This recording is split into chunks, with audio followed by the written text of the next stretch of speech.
the universe is a conscious being. What came to be called God in churches, is the universe. And astrology, it just took root in my heart at a very early age that way. It was the only language that seemed to exist that would connect us as humans with this thing that we call God or the universe or just transcendent reality.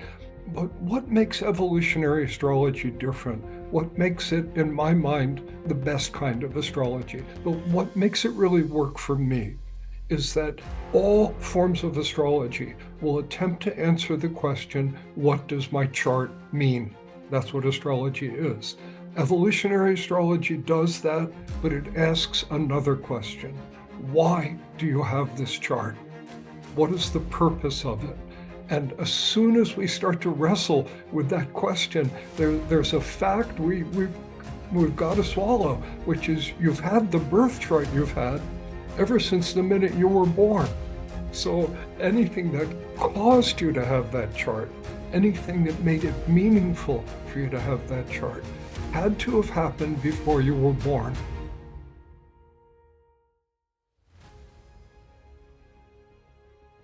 What if the key to your soul's evolution was written in the stars? In this episode, we dive into the transformative world of evolutionary astrology with the legendary Steven Forrest. Steven shares how our astrological charts reveal karmic lessons from past lives and guide us towards fulfilling our soul's purpose in this lifetime. Through the lens of karma and soul growth, we explore how the cosmos holds the wisdom we need for our spiritual journey.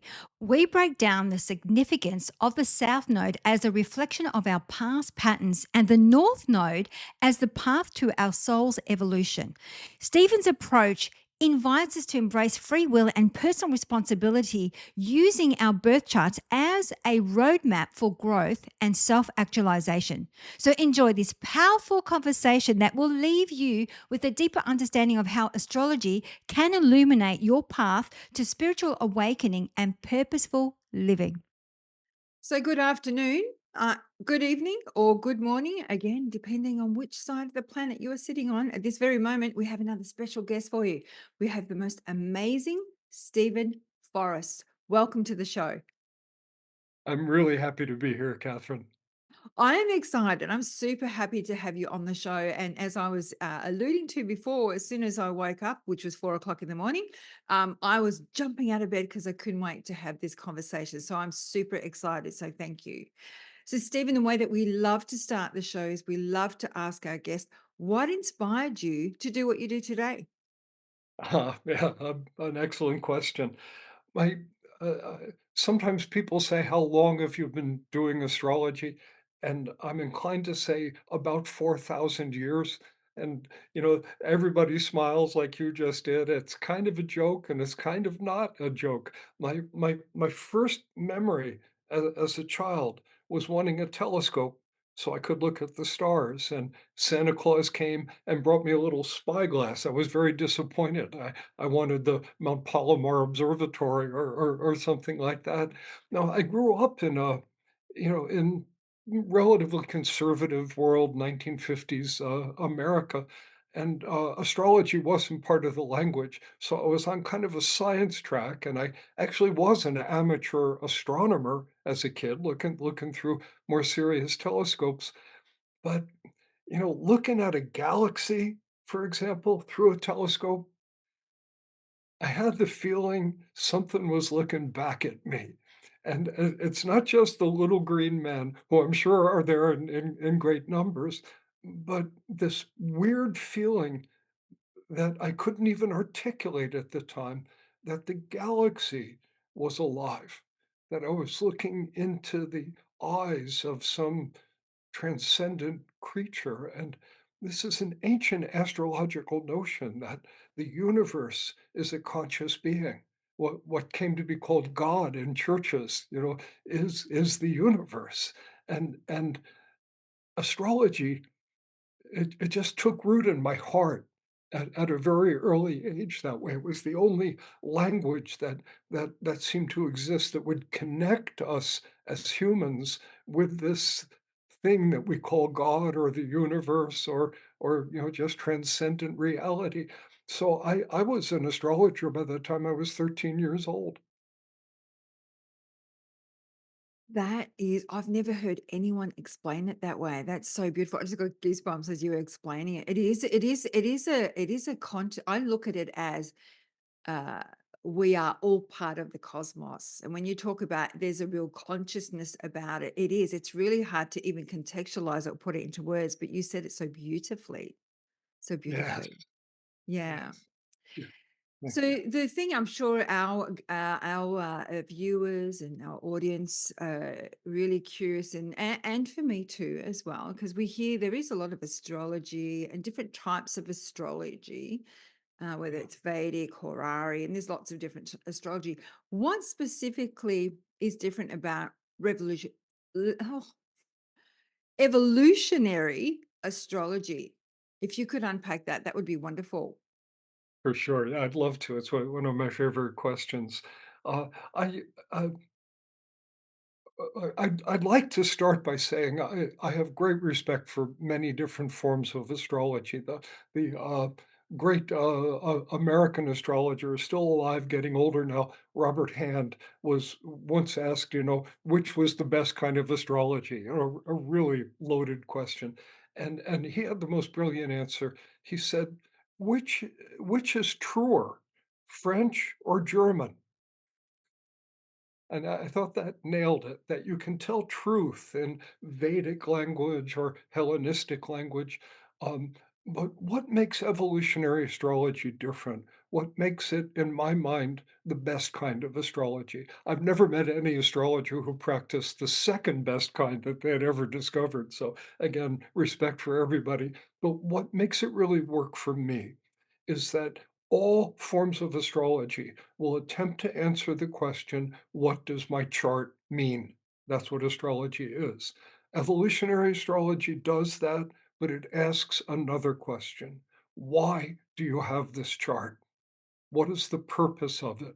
And as soon as we start to wrestle with that question, there's a fact we've got to swallow, which is you've had the birth chart you've had ever since the minute you were born.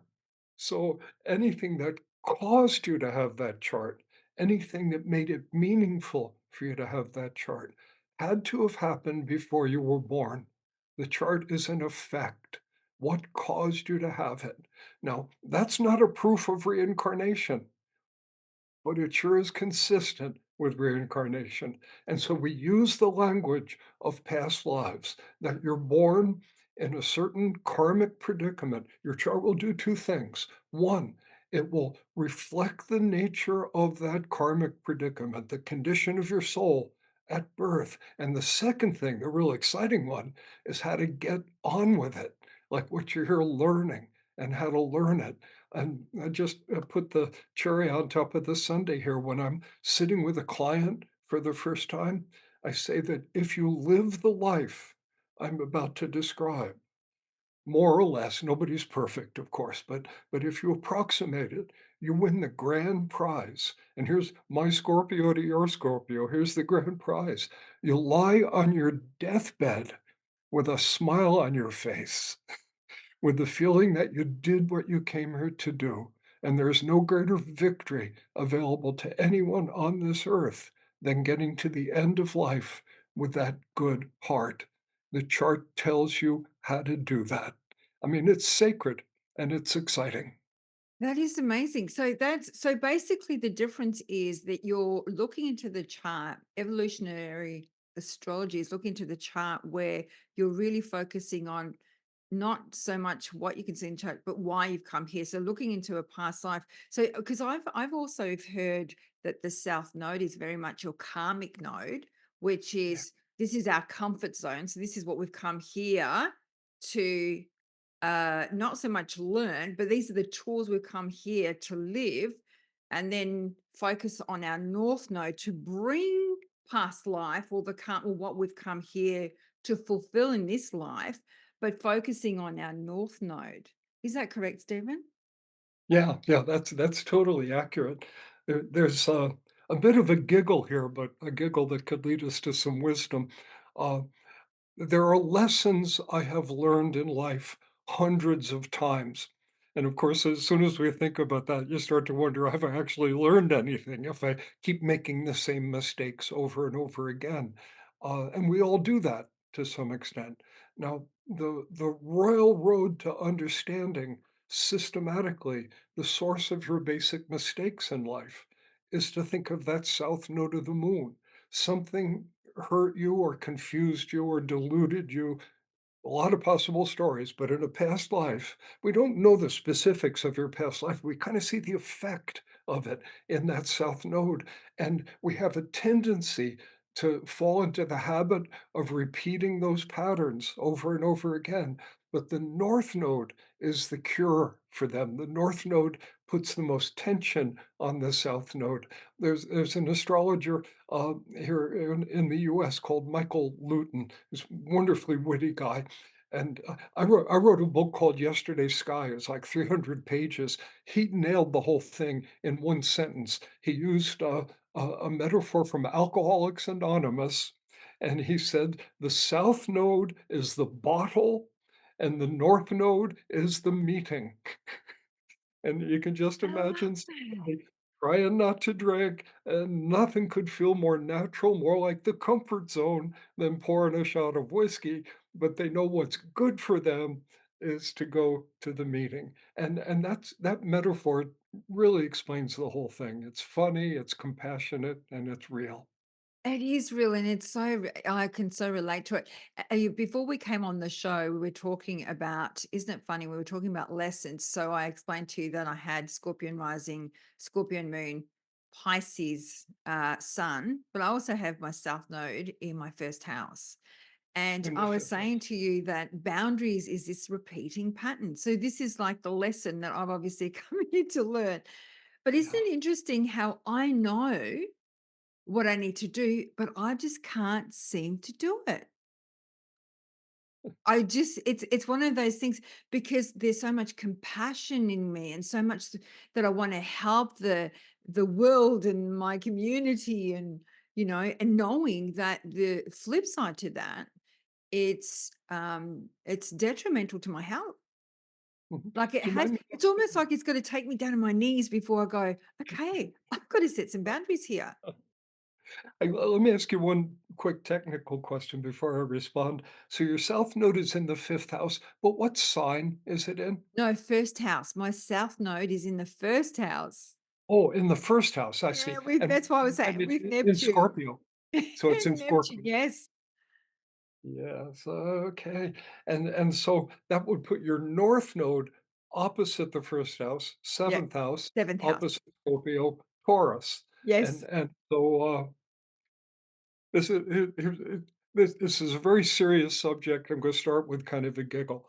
Uh, God kicked you out of heaven this time around and said, I want you to go down there and get married. And then I imagine God said, and any dummy can get married. What I mean is to make one work, to actually be truly married. Because karmically, you have often been in charge. With a first house south node, you're making decisions for yourself and decisions for other people.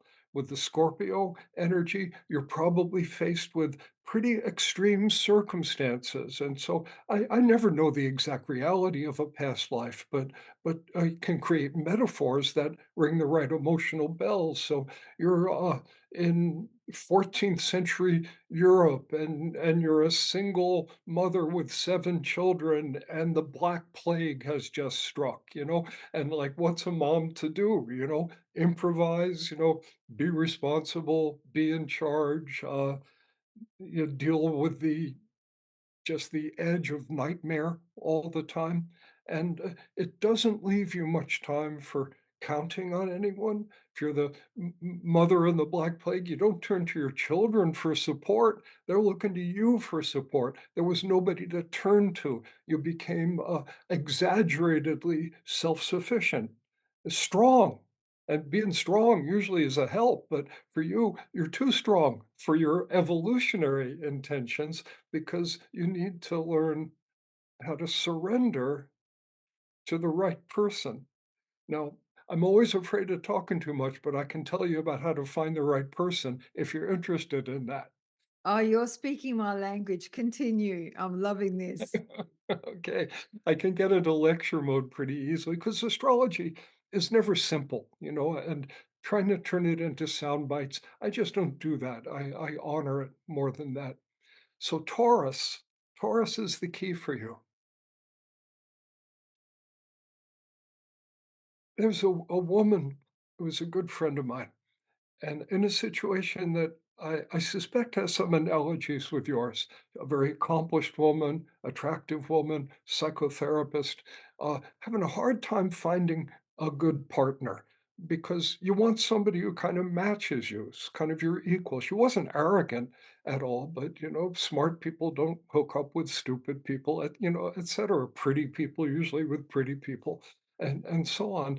And so she finally finds this guy, and I'll say he looked perfect on paper, but it doesn't mean he was awful. He was a good man, and he just seemed like the perfect fit for her. She comes to me, and this is so Taurus. She comes to sit with me. We're friends, and she talks about her difficulties. She's 6 weeks down the road as lovers with this man, and then the line, and this is the whole point of this story. She says, "But Steve, he just doesn't smell right." Those are his words. And she immediately launched into defense of his personal hygiene. And I said, "Shut up. I know what you're talking about."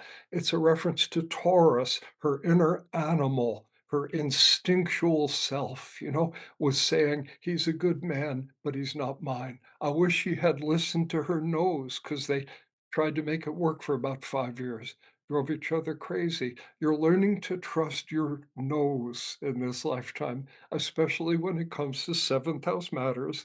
And that's, finding partners, finding friends, finding people to connect with. I can relate to that 100%.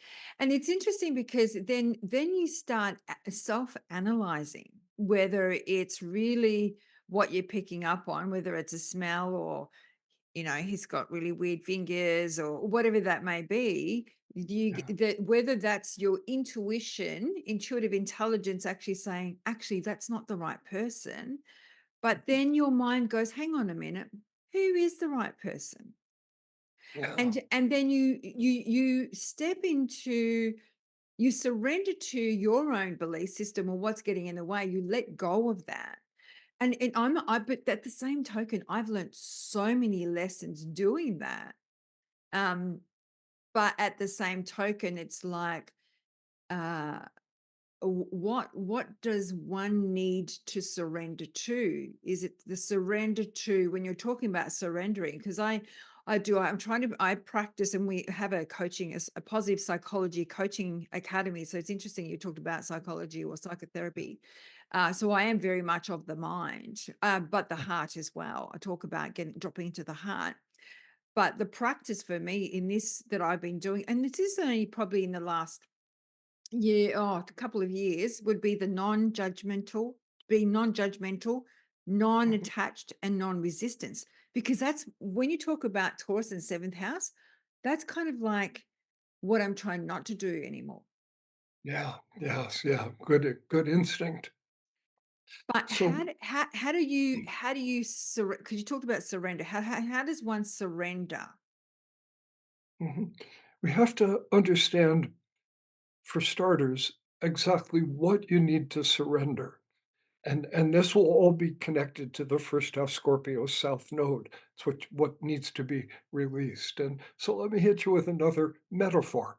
Let's imagine that you're in some like the French court, in the Renaissance or something like this, and it's full of people subverting each other and poisoning each other, and everybody's smiling faces, but it's like treachery and danger all the time. And the idea that you should trust no one which it sounds like a bitter or negative attitude in the French court in that situation, trust no one, That's a good move. Somebody is nice to you, they're smiling at you, smart to wonder what they're actually after and whose side they're actually on. Now, it's I love talking about this because imagine a person who today has that kind of attitude, trusting nobody, everybody's got dirty motives, and we think, "Well, you're crazy, you need psychotherapy, what a crappy attitude." But if they were in a past life in that French court, that wasn't a crappy attitude, that was a brilliant attitude that allowed them to survive in that horrible circumstance, and so often, and this is the thing I'm so excited to say, that so often what seems like our craziness, what we might label psychiatrically in our behavior today, and a therapist might label us that way, in fact, is related to unresolved experiences from a past life when we made a sane adaptation to an insane environment and we carried it forward. It became habitual. Used to work, doesn't work anymore. Okay, I'm not sure you were in the French court surrounded by poisoners, but the Scorpio South Node suggests, vigilance, suspicion, what we might call overthinking. But at the time, it was just thinking. It wasn't overthinking. And so we have not only an accurate understanding, but a compassionate understanding of what you need to surrender, what you need to let go of.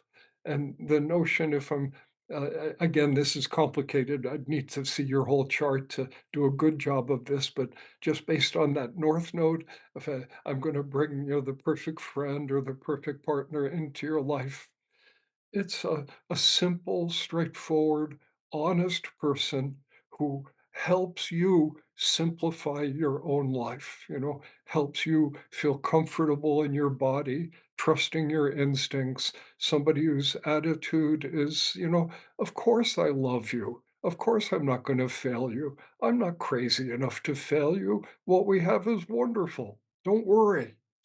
Don't worry. Try telling that to somebody with a Scorpio South Node. Don't worry. Yeah, I love that. And you must be very intuitive because I'm French. So I was born in France. I was born in Briançon, which is Oh, near I had no idea. Aix-Provence. And you keep talking about France. I'm like, you're picking up on I guess my heritage because obviously I was born in France, and you've brought up two different examples of being in France or French back in those days. It is interesting, Stephen, as you explain that to me. I'm having a bit of a giggle to myself because I'm aware of that, but at the same time, I believe that if I if I don't trust someone, I'm projecting that I don't trust them, and I will keep attracting the lack of trust. So Mhm. I will keep being shown they're gonna my I guess the seventh house will always let me down, or people will take advantage of me. But I thought I played a part in it. And that's where I thought that I had to let go of the whole South No thing. It's not about me. It's about, and this is why I was asking about surrendering. Is it surrendering to the trust altogether rather than Yeah. going, do I trust this person? Should I invest and commit time and my energy with this person?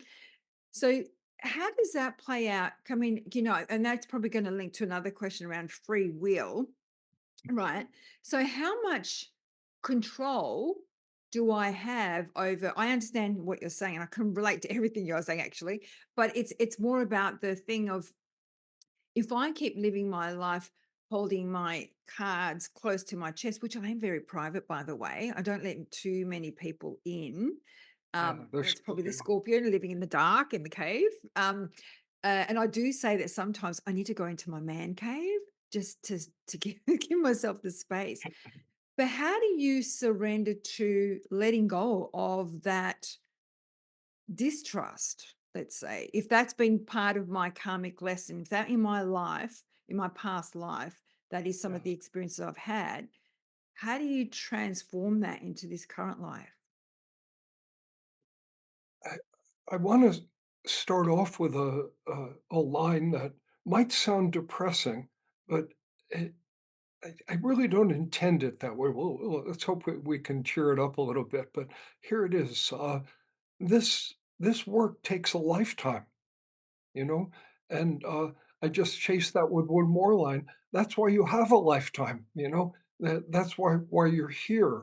That, we understand the South Node, understand the North Node, and, somebody with a brain in their head, I can explain it in 10 or 15 minutes, and they understand it, but understanding isn't the same as healing, isn't the same as resolution, because the stuff is very deeply set in us, these habits and these attitudes. They've been kind of cauterized into us by often by trauma in prior lives.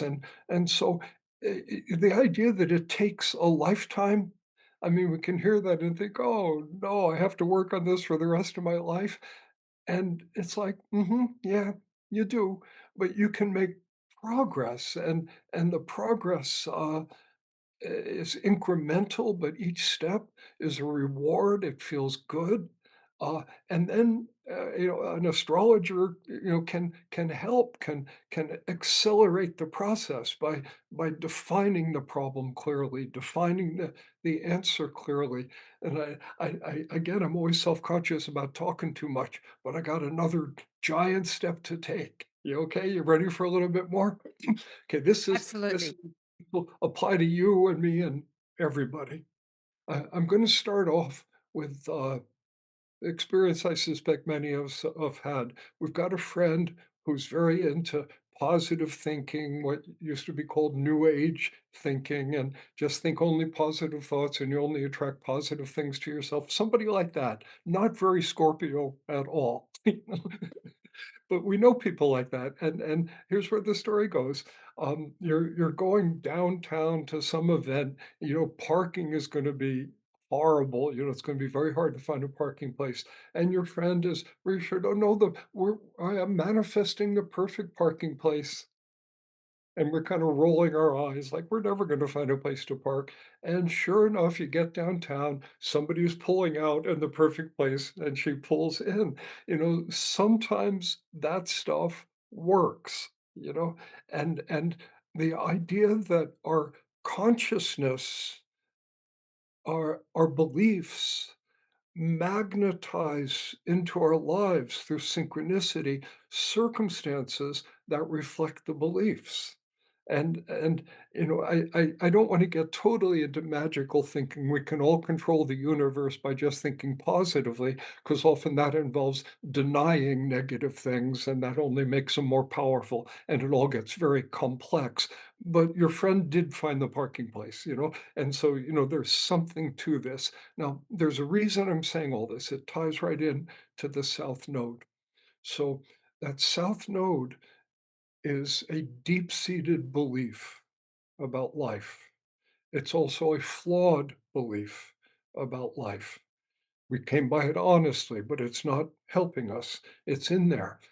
And so the simple kind of psychological statement is It it impacts how we interpret life, what we see when we're looking at life. Depressed people only see impossibilities, for example. But here's where it gets weird and magical and cool. That belief also attracts realities in that magical way.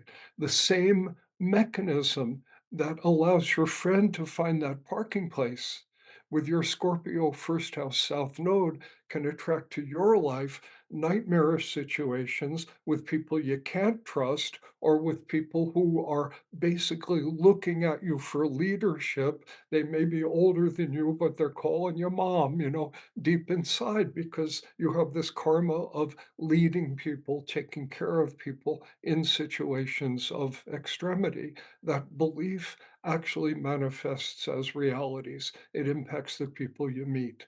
Now, the more you move in the direction intentionally of your Taurus North Node, and there's a calmer, more grounded, more interdependent attitude, the more you cultivate that, the more likely you're going to attract those kinds of people into your life.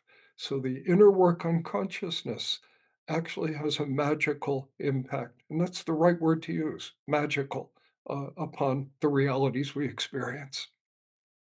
It's interesting that you say that because I'm you're describing me. I'm very optimistic in my way of thinking, and I'm that person that finds a car park.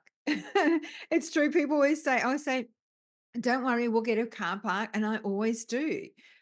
Yeah, But once again, and I was having this conversation just yesterday in one of my classes. We are constantly projecting, yeah, constantly projecting. So whatever constant. our belief system is about, whatever. Whether it's about, people will take advantage of me or whatever that may be, you're constantly projecting. And I shared a story that we are working on a project for quite some time, and all of us were just looking on the things that were not working. So we were projecting more of the things that were not working and keep getting those results over and over again. And I went, hang on a minute. What about if we changed our way of thinking and start look at the things that are working? Stephen, I can't tell you, it's just gone around and just done a 360, and it's amazing how powerful we are just when we think, okay, that hasn't worked for a period of time. So Yeah, I'm in control of me, but I'm not in control of others. The only way I can do is change the way that I see it. And once I change the way that I see it, I behave differently and got different results. So I yeah. wonder how that plays out in our chart. And I guess that links into that free will. How much free will do we have with this blueprint that we've come here to experience? Oh, yes, that's a slippery question. In simple terms, fate versus free will, a lot of astrologers are fatalistic. I'm on the other side, free will and its correlate, personal responsibility. That free will is kind of an exciting thing to say. Personal responsibility, I'm not sure I like that so much, but we create to a great extent our own lives. Now, um, it a line I often use with clients that kind of straddles the fate and free will territory is that in this lifetime, it is your fate to face certain questions and certain possibilities. And we can see that in the chart. You can't escape that. Certain circumstances, we can define at least broadly, will press upon you. Uh, but how you respond to those circumstances, that's where your freedom comes in. And where astrology comes in after that is we can encourage you to to make the optimal response to those questions. We can have some sense of what the right answers are. So far, we've been talking about the nodes of the moon, and they're really important, but so is your sun, your moon, your ascendant, your Venus. We need to see the whole smorgasbord to really advise anybody. Like you speak of being fundamentally optimistic and positive. Traditionally, the planet Jupiter, optimism and positiveness, is the ruler of Pisces. We often relate it to Neptune now, but Jupiter is the tradition. I use both. And so, your Piscean energy has that kind of basic faith in life. Even if you've been kicked around sometimes, the faith is resilient. And we wouldn't see that from your nodes, but we see it when we start to take in the larger picture. Of course, and I can't tell you how many times, Stephen, people have said, "You're always walking through life with your rose-colored glasses." And Yeah, I said, "Well, we have an option. We have an opportunity here. We have a choice. We can either get out of bed and go, I'm going to have a really good day no matter what, or I'm going to have a bad day." And I think that when we set intentions for ourselves, we create those realities for ourselves as well. That's what I believe, anyway. yeah, yeah. I'm with you. And we're you and I are built out of fairly similar stuff astrologically. So immediately, because I find myself agreeing with you, it generates a feeling in me of liking you. Because what's more attractive in somebody than them thinking that you're right, and agreeing with me? Mhm. So Yeah. wonderful. But, I have this big Neptune that resonates with your Pisces. I have Scorpio rising. I've got a Scorpio South Node myself. It's in Okay. the 12th house, but, so there are many parallels, and, uh, something that I'm finding very comfortable here is, and this is classic Pisces Scorpio, that we are speaking in a context of a basic faith in life, that life is purposeful, that consciousness is a great mystery, that death is something we can laugh at ultimately. We're bigger than death. I mean, there's Pisces, and at the same time, not slipping into the sort of blindly positive stuff that turns its back on human tragedy, human suffering. There's the scorpionic quality of honesty, and so I just one more image, the great spiritual teacher Ram Dass, back in, I guess, the 90s, he sensed that hard times were coming for the world, and somebody asked him what he thought about the future. Normally, he's very positive and encouraging, and he said it was about keeping your heart open in hell. It's like scary, intense statement, but what a spiritual affirmation it is, keeping your heart open even in the face of an honest relationship to life's tragedy and difficulty and all of that. And this is my sermon to you as a Pisces with a lot of Scorpio. We could say that this is the purpose of your life. It's a very dramatic way of saying it, but keeping your heart open and at the same time not blinding yourself with a sort of happy face philosophy that turns its back on the realities of child abuse and war and just the horrors of life, poverty. Yeah, and it resonates with me so much. I mean, I can that is a very strong statement, and I guess for me, it's having the open heart and living in the heart is a practice in itself, which I do every day, and I talk about it all the time. Amongst the chaos, no matter like I actually don't watch the news. I don't listen to the. I can't because I'm too sensitive. So I'll carry it with me for days if I hear of anything. So I choose not to. But I understand the duality exists. The dichotomies of this world exist. It's like even what we were saying. It's really hot where you are, and you're wearing a t-shirt. Here I'm in the south. The south, and it's freezing, but they exist, right? So the non-duality, when you can sit in the center, and this is what's sitting in the center of the heart, understand they exist, and be okay with that. That's what I'm trying to get to at the moment. It is hard because I tend to feel compassion towards the needs of others. Yes, But I love that quote. It's a very powerful quote, it really Yeah, is. having open your heart in hell. That's interesting. I have to think about that one. Mhm, mhm. Let Um, me jump in for a second. This yes, is a please, kind of a please. wonderful teaching moment about how evolutionary astrology is different from other kinds of astrology. So you're a Pisces, and once again, I'm thin ice, not having your actual chart in front of me, but I do know some things about Pisces. So a standard issue astrologer in many of the traditions would, if you say, I'm a Pisces, what does that mean? They're going to offer you personality traits.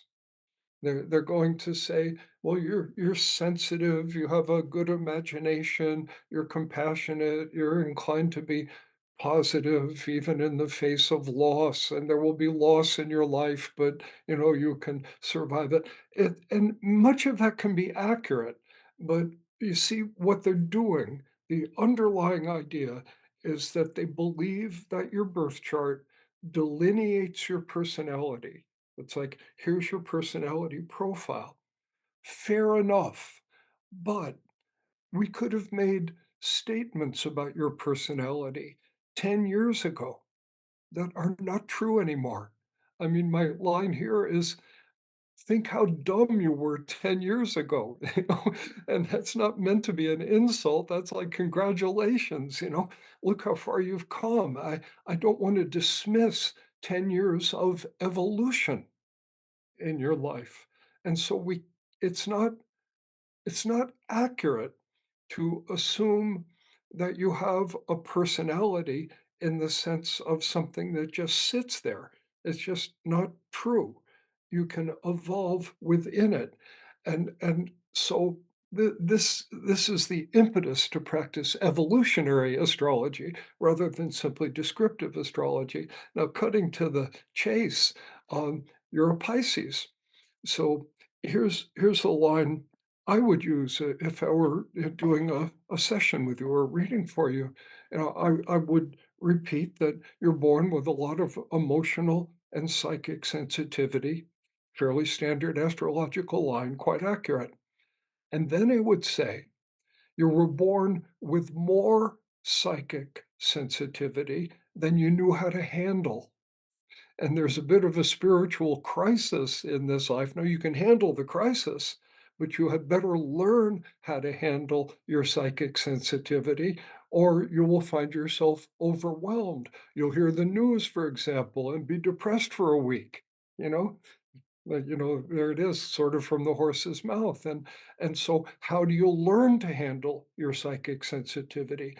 And of course, here we launch into various forms of spiritual practice that are of benefit to you. We could actually focus that a lot with a look at your chart. But the point is, we have left the realm of just putting you in a little box called Pisces, and we've begun to see Pisces as a path that you're on, something you can follow. We give advice and prescription rather than just description, so to speak. I love that because it's like putting someone in the box. And that's why evolutionary, when you said it takes a lifetime, well, absolutely. The wisdom I have today, I mean, I wish I had 20 years ago. But Yes. that's part of evolution, right? So obviously, and even when I mean, I've been dancing with astrology since my 20s. I'm not an astrologer. But I see things today in my chart that I never saw 10 years ago. I understand things in my chart that I never understood 10 years ago. And to Yeah. me, it's evolving as I'm evolving. I'm Yeah. seeing, and I'm sure you probably experience the same thing, Stephen, with your own self evolution. Are you seeing yourself evolve as, and it's almost like to me, when you said magical, it's almost like when you see something in your chart, you go, wow, I've never seen that, but now it makes sense. It's almost like it's like you've unlocked another key, another door, and then Yeah. you see completely different things in your chart. And then maybe a few years later, you look at something else and then you go, oh, I never saw that in my chart. Again, you unlock another key. And so to me, it shifts and changes. Yeah, absolutely. There are things we cannot understand when we're 10 years old, information about life that we shield children from it. We know if we said it to them, they wouldn't get it. Things about sex, for example, that they're unable to relate to at the age of 10. At the age of 50, they can relate just fine to those questions. And again, evolutionary astrology, you go to a group of astrologers and bring up the subject, and those are those people who believe in reincarnation. It's all about past lives. Well, you can say anything you want about past lives and nobody can prove you're wrong. We'll get that kind of criticism. But the essence of evolutionary astrology is not reincarnation. It's that we're evolving minute to minute. You think how dumb you were yesterday, I mean, that gets awfully granular for us to understand, but 10 years ago, we can all relate to it, and that evolution, sure, we can think of reincarnation, but let's just think of this life and the fact that we're on a journey of learning, improving, of deepening, and that evolution happens second to second. Yeah, and I remember I'm trying to think of a lady's name. She did a talk once, and she was also studied evolutionary astrology under you, actually. And she was talking about working with the soul. And I can't remember if she said Pluto was the actual soul itself. It could be a different archetype, but I remember she was talking about working with the soul, which was a really, for me, it was really intriguing because I thought, oh, I'm really fascinated. Which I guess it is working with your soul, because if you're looking about the what we've come here to learn, the karmic lessons we come here to learn, you actually are kind of like tuning in with the soul, because the soul, it has many lifetimes, right? Yeah. But is there a certain archetype that is linked to the soul, that when you look at a chart, this is like a specific, like is it Pluto, or is it anything like that when you actually look at a chart? It's uh, even within evolutionary astrology, there are different schools of thought. Uh, uh, basically, it's a term that uh, a gentleman by the name of Jeffrey Wolf Green, with whom I worked for a while, uh, uh, popularized the term. Um, I used it. You can find the term evolutionary astrology in my first book. Came out in 1984. Jeff's first book, which wonderful piece of work, Pluto: The Evolutionary Journey of the Soul, came out in 1985. I don't claim to have created the term. It actually goes back before I did my work. Uh, but where I'm going with this is that in Jeff's system, Pluto is the soul. I love Jeff's work, worked with him happily for a long time. We wrote a couple of books together. I disagree with him about that. I don't think Pluto is the soul. I think Pluto is more connected to the wounds in the soul. To me, if you say, where do you find soul in the chart? I've got an answer. And say, so here's the chart sitting in front of us, nice circle, all the little planets in it. Here's the soul. You know, it's the space outside the chart. It's that infinity of consciousness that's around us all, and then our little individual personalities sort of coalesce or emerge and crystallize in a certain form out of that spaciousness that we could call soul, or we could call God equally. But I think of the space around the chart. That's the soul to me. That makes sense, obviously, doesn't it? When you think about it, it's the expansion that all that is, right? Yes. So you couldn't really specifically bring it to one specific archetype. So I love Yes. that. I resonate with that, absolutely. So thank you for clarifying that. You Yeah. did write a whole book on Neptune.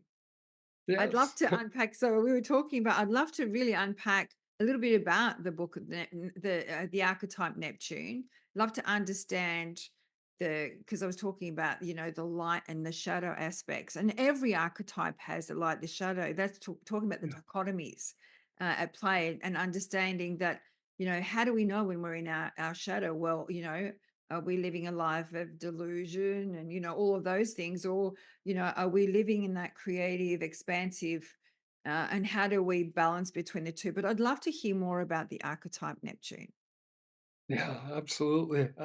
It's a subject dear to my heart.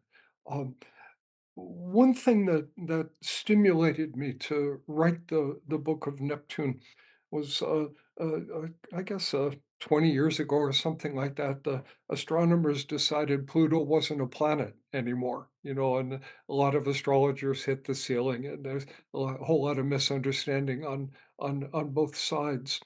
Um, Astronomically, this is actually quite related to Neptune. Trust me for a few moments here on this one. So, Pluto is mostly out beyond Neptune. Pluto is tiny. Pluto has 1/4 of 1% of the mass of the Earth. It's like Earth is 400 times heavier. And then when you start thinking of Neptune and Jupiter, they make Earth look like a dwarf. Pluto's a little pebble out there. And it was the first of a bunch of pebbles out there that they have discovered, these trans-Neptunian planets, Eris, and, there's so many out there. And the astronomers were correct in realizing that Pluto was the first example of a new class of objects. They decided to call it a dwarf planet. And created all sorts of confusion and mess for themselves as well as astrologers. But they were right in observing that that Neptune was the last of the real planet kind of planets in the solar system, and Pluto the beginning of something new. Now, this actually became the key for me in understanding the nature of Neptune. So it goes back to your previous question, where is God, where is soul in the chart? That's space. Well, the space beyond Neptune, and extending out to infinity. There's God as at least as a symbol of the rest of the universe. And so there's Neptune, part of the personality, but the last frontier, it's like the window we're looking through into deep space. And so Neptune, we usually use spiritual language, but I really like to emphasize Neptune is part of your ego. I'm not using ego as a bad word, but it is part of your ego, but it's like the window you're looking through. Now, a question make us all into Zen Buddhists. So windows, like the window in your house, is it inside the house or is it outside the house? The I window love is that. both, and Neptune is like that, it's inside and outside. It's a part of us inside that's connected to everything else, to the energies, to the mysteries, to psychic phenomena, to angels, to the presence of invisible beings, and all of that. Neptune is sensitive to that.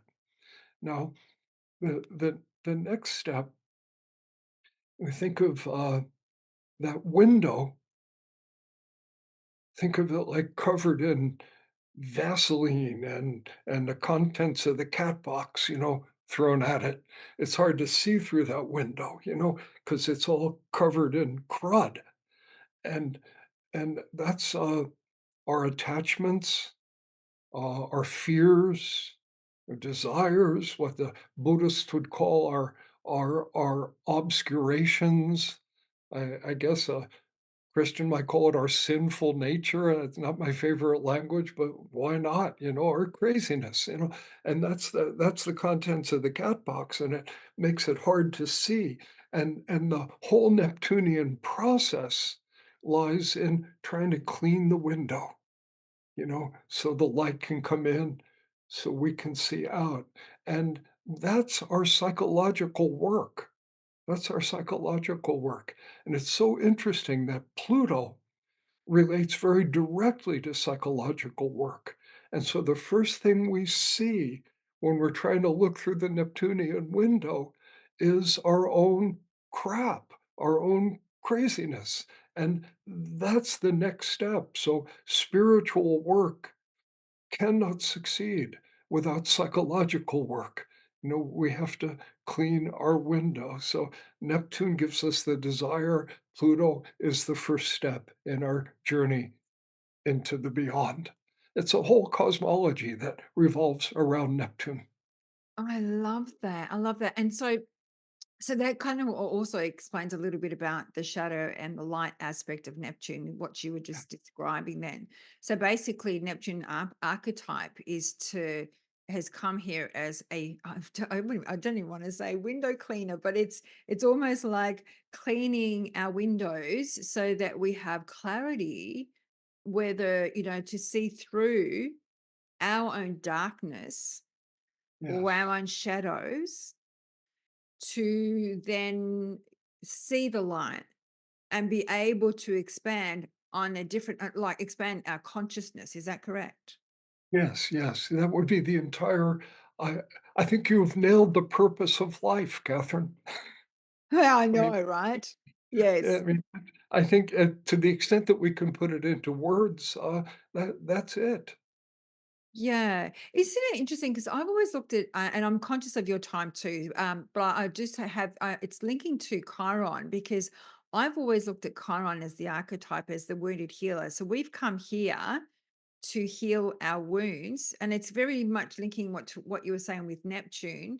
So and I've thought to myself, well, the wounds that I've experienced, I've come here to share and teach my wounds so that Yeah. others will learn from those, and in the hope not to do the same thing that I did, kind of thing. And Yes. so I see the archetype of Chiron very similar to Neptune. How are they? Are they similar in energy, or because it sounds very similar? Yeah, it's, I could make that case. I certainly wouldn't want to draw an equal sign between them. Your understanding of Chiron is quite solid, that as we become aware of a wound in ourselves and we make some progress with healing the wound, a nice side effect of that is we kind of know the path, out of the grips of the wound, and we can share that map with other people. So there's the wounded healer. Um, with woundedness is a complex and multidimensional subject astrologically. The south node of the moon itself might be the ultimate insight into our wound, what we're attached to, what's holding us back. Pluto will give us some insight there too. Pluto, the great psychotherapist, so to speak, of the zodiac, or shaman of the zodiac, and so it's related to woundedness as well. Neptune is our unguarded sensitivity, period, but that includes our unguarded sensitivity to our own wounds, and so Neptune can, be a funnel through which a lot of pain enters our lives. Sensitive people suffer more than insensitive people, and Neptune is about sensitivity, so it's related. Uh, Mars is about anger. Anger is a wound. Venus, oh, the sweet goddess of love, who's not been wounded by love, who's not been hurt by betrayal, and you name the planet, there's some woundedness. Even lucky Jupiter, so-called lucky Jupiter, and our ego gets the best of us, and pride goeth before a fall, and then we fall and we land on our butts, and that hurts too, as our ego gets us in trouble, and so we could relate woundedness to every planet, and and and that could be a pretty depressing perspective, but it shouldn't be, because each planet is also the cure for the woundedness. Each planet is a path.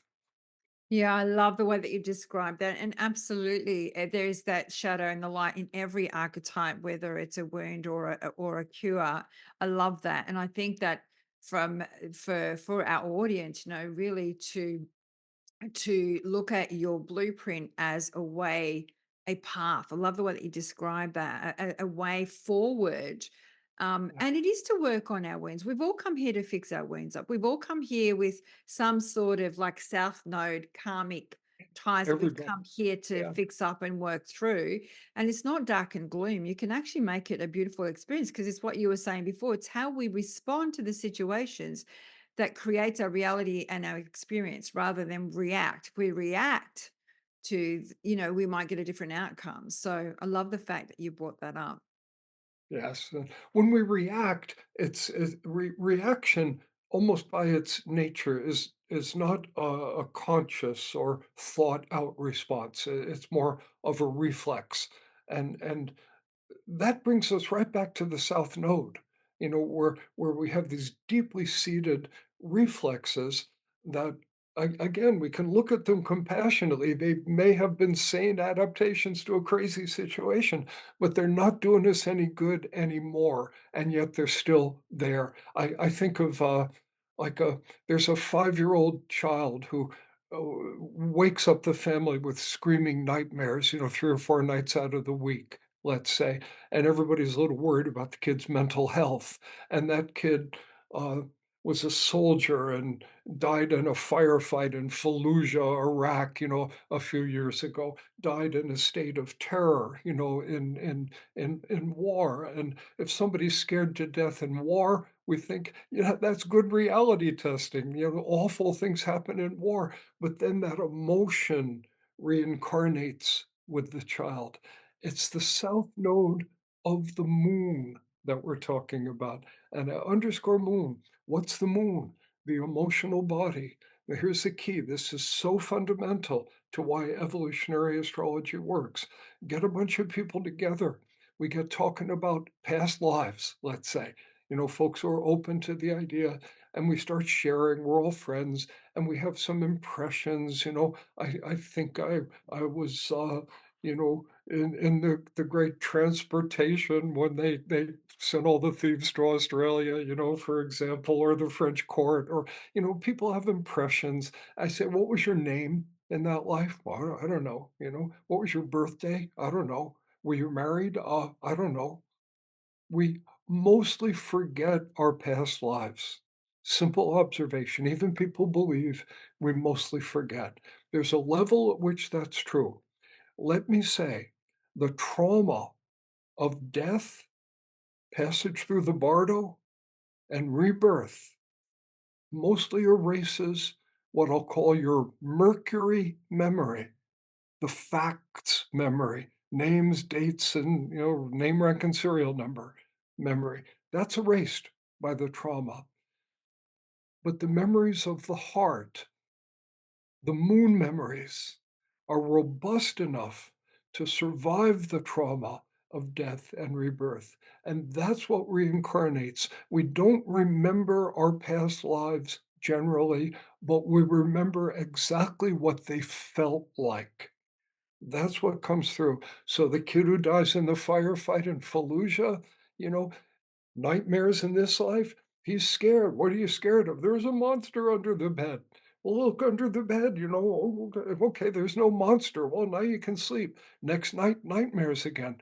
There's no monster under the bed. But in a sense, there was. There was. And he's still dealing with the emotional reaction to it.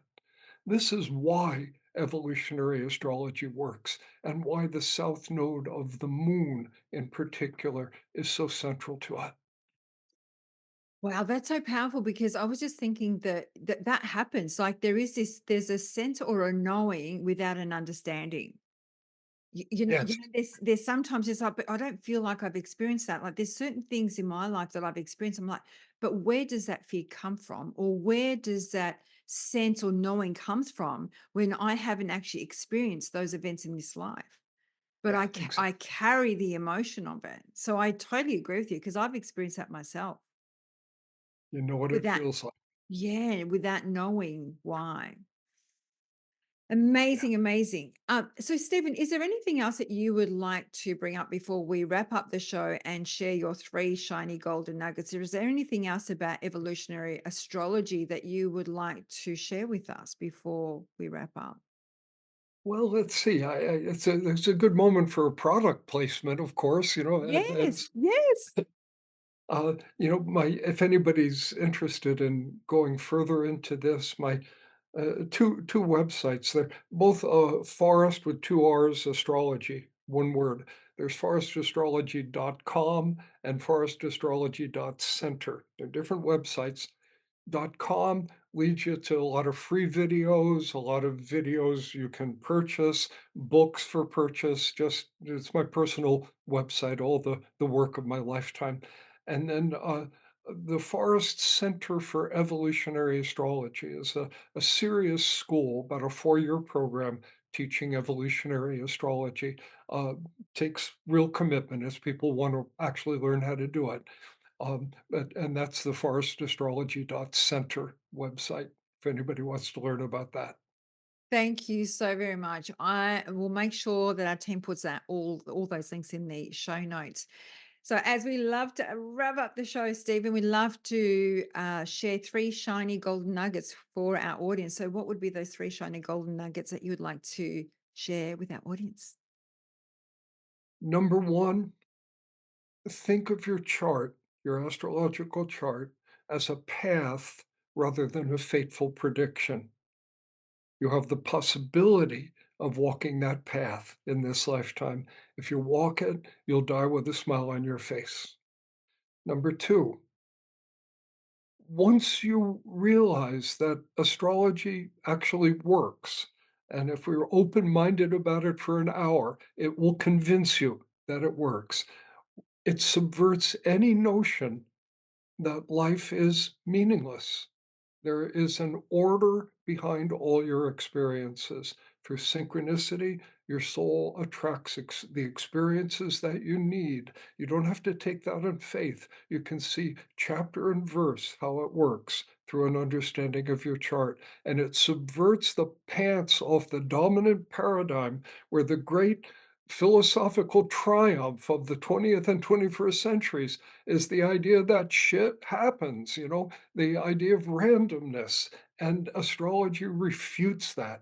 Randomness and pointlessness are delusions, and you don't have to take it on faith. You can see it working with astrology. And then number three, you're responsible for how you live out your birth chart. Here's a lucky chart, here's an unlucky chart.